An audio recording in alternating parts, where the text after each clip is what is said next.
생활 속 법률 히어로 이승우 변호사의 사건 파일.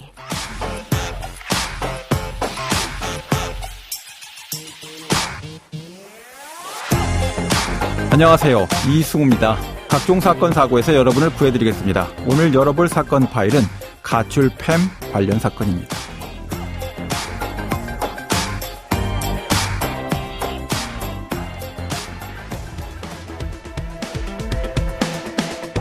미성년자를 집단으로 폭행해 숨지게 한 일당 6명이 경찰에 붙잡혔습니다. 피의자들 가운데 성인은 딱 1명이었는데 폭행을 주도한 것도 모자라서 어린 피의자에게 죄를 뒤집어쓰게 범행 은폐까지 지시한 것으로 조사됐습니다. 사건 파일 오늘은 각종 범죄의 온상이 되고 있는 가출 팸에 대해서 알아보려고 합니다. 가정과 학교에 미성년자 자녀에 대한 책임을 지우는 것에는 불가피한 측면이 있습니다. 그렇지만 가정과 학교가 책임질 수 없는 미성년자들에 대한 보호, 교양, 담당할 기관이 우리 사회에 있는지 가출 팸 사안을 통해서 알아보도록 하겠습니다. 법무법인 법승 김한울 변호사와 함께 알아보겠습니다. 안녕하세요, 변호사님. 네, 안녕하세요. 김한울 변호사입니다. 자, 바로 사건으로 들어가 볼까요? 17살 청소년을 집단 폭행해서 사망에 이르게 한 그런 사건이죠? 네, 지난달 초에 발생한 일인데요. 네.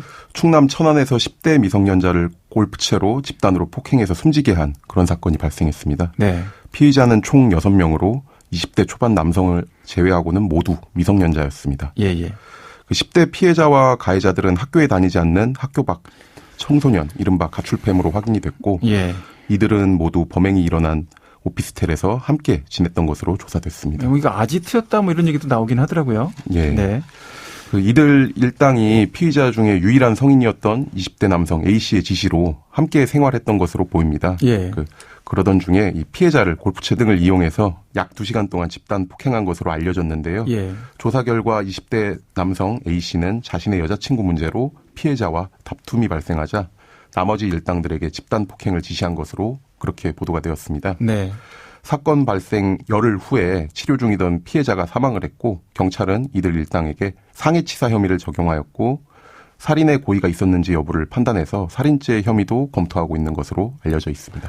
예, 그 피의자 6명 중에 1명을 뺀 5명이 이제 미성년자인 사건인데, 유일하게 성인 남성 A씨하고 미성년자, 처벌상으로 차이가 있겠죠? 네, 그렇습니다. 일단 우리 법상으로는 만 14세 미만인 자는 형사 미성년자에 해당한다고 해서 네. 형사처벌을 할 수 없지만 14세부터는 형사처벌이 가능합니다. 다만 미성년자라는 점만으로 형사처벌을 받더라도 성인보다 가볍게 처벌받는 경향이 있다 보니까 일각에서는 이를 비판하는 의견도 많이 있습니다. 네네. 게다가 소년법은 장기 2년 이상의 유기징역에 해당하는 죄를 범한 19세 미만 소년이 있으면은 이 소년을 처벌하더라도 교화에 더욱 초점을 두어서 장기형과 단기형을 따로 정하는 부정기형을 선고하도록 하고 있습니다. 예. 예를 들어서 성인은 징역 2년 이런 식으로 처벌을 받는데 소년의 경우에는 장기 2년, 단기 1년으로 처벌을 받아서 추후에 검사 지휘로 1년 만에 형집행이 종료될 수도 있는 그런 특성이 있습니다. 자, 이제 이 사건 관련돼서는 이제 사건 전체를 조작하려는 시도가 있었다라는 내용도 있었고요. 또 1명이 범행을 뒤집어 쓰도록 하는 그런 정황도 있었다라는 내용도 있었어요. 자, 이런 내용들 법적으로도 또 추가적인 처벌이 가능합니까? 네, 먼저 형법에서 정하고 있는 범인 은닉죄에 대해서 한번 설명을 드려야 될 것 같은데요. 네네.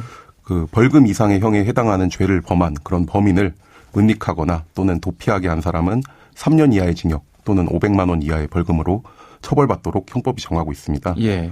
피의자 한 사람이 자신의 처벌을 회피하고자 일방적으로 다른 공범에게 죄를 뒤집어 씌우려고 했다면은 별도의 죄가 성립하지는 않습니다. 네네. 왜냐하면은 범인 은닉죄는 자기 범죄를 숨기려는 경우에는 적용되지가 않습니다. 자기 부주의 원칙 이렇게 표현을 쓰기도 하죠. 네, 자기가 맞습니다. 자기 스스로 숨기는 게 죄가 안 된다. 예, 그런 취지인데. 예. 근데 물론 이렇게 반성하지 않는 모습을 보이면은 추후에 재판 과정에서 불리한 정상 요소로 고려돼 가지고 더 무겁게 처벌될 가능성이 있기는 합니다. 네네.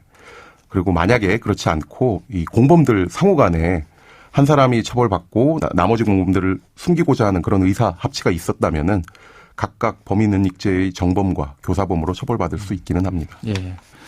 자, 사건 좀 앞으로 미래를 좀 예측해 보기 위해서 유사한 사건 판례를 좀 하나 가져오셨는데 2014년 김해 여고생 살인 사건 가지고 오셨네요. 설명 좀 해주시죠. 네, 유사한 사건으로 2014년 발생한 김해 여고생 살인 사건이 말씀하신 대로 존재하는데요. 예. 이 사건은 가출을 했던 여고생 윤모 양이 또래 여학생 4명 그리고 20대 남성 3명과 함께 생활하던 중에 성매매를 강요를 당했습니다. 예. 그런데 윤모 양이 이를 거부하니까 같이 생활하던 이런 학생들과 남성들이 이 윤모 양을 구타하고 학대하기 시작했는데 결국에는 윤모 양이 사망하기에 이릅니다. 그래서 이들에게는 살인, 강도살인 등 22건에 달하는 범죄 혐의가 적용이 됐습니다.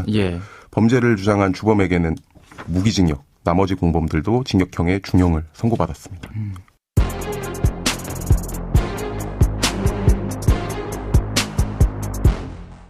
자, 그러면 관련 법률 규정들과 관련해서 천안에서 일어난 집단 폭행 사건에 대한 법적 쟁점 좀 짚어주시죠. 네, 이 사건에서 경찰은 최초에 피의자 일당에게 중상해 혐의를 적용했는데요. 중상해죄는 상해로 인하여 생명에 대한 위험을 발생시킨 경우에 적용되는 법조항입니다. 만약 피해자가 실제로 사망하게 되면은 상해치사죄나 살인죄가 성립할 수도 있습니다. 이 사건의 경우에는 피해자가 사건 발생 열흘 후에 치료 도중 사망했습니다.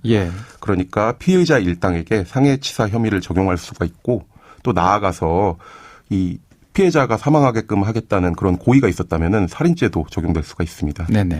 방금 말씀드렸듯이 상해치사죄와 살인죄의 가장 큰 차이는 바로 범죄의 고의 부분입니다.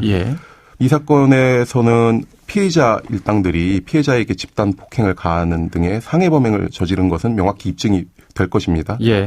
그러니까 피해자께서 사망한 이상 상해치사 혐의가 적용되는 것은 분명하고 다만 수사 과정에서 이 일당의 살인의 고의가 입증된다면은 살인죄 적용도 가능할 수 있겠습니다. 그러면 오늘 사건에 담긴 법적 포인트를 한 줄로 정리하고 실제 법적 대응과 자문 이어가 보도록 하겠습니다.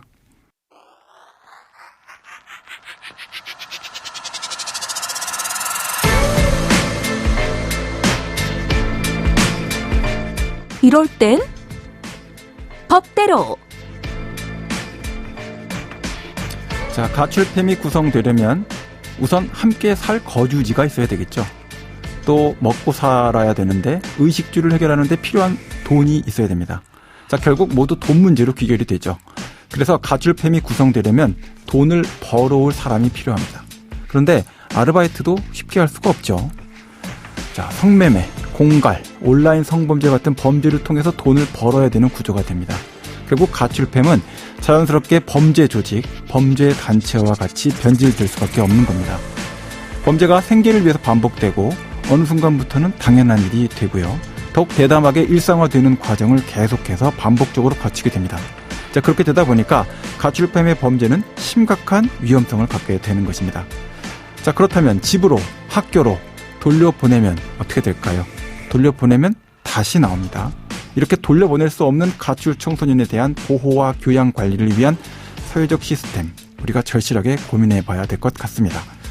자, 오늘 가출팸 관련된 집단 폭행 사건 다뤄봤는데요. 범죄 노출되기 쉬운 환경에 있다 보니까 정말 각별한 주의가 필요할 것 같고 제도적 보완이 필요하다 이런 생각이 많이 듭니다. 변호사님 의견이 어떠십니까? 네, 일단 가출팸 청소년의 경우에는 말씀하신 대로 아무래도 좀 수입도 없고 하다 보니까 생계형으로 범죄를 저지르는 경우가 많을 수밖에 없습니다.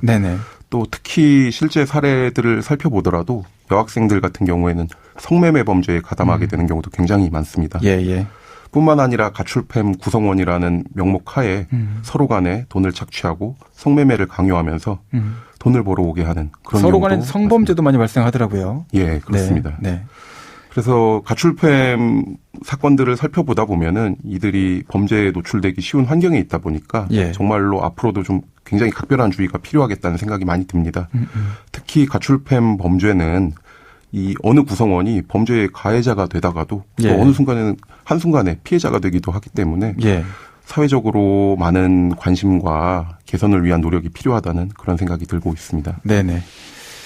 자, 지금까지 김하늘 변호사와 함께했습니다. 오늘 말씀 고맙습니다. 네, 감사합니다. 생활 속 법률 히어로 이승우 변호사였습니다. 내일도 사건에서 여러분들을 구해드릴 사건 파일 함께 하겠습니다.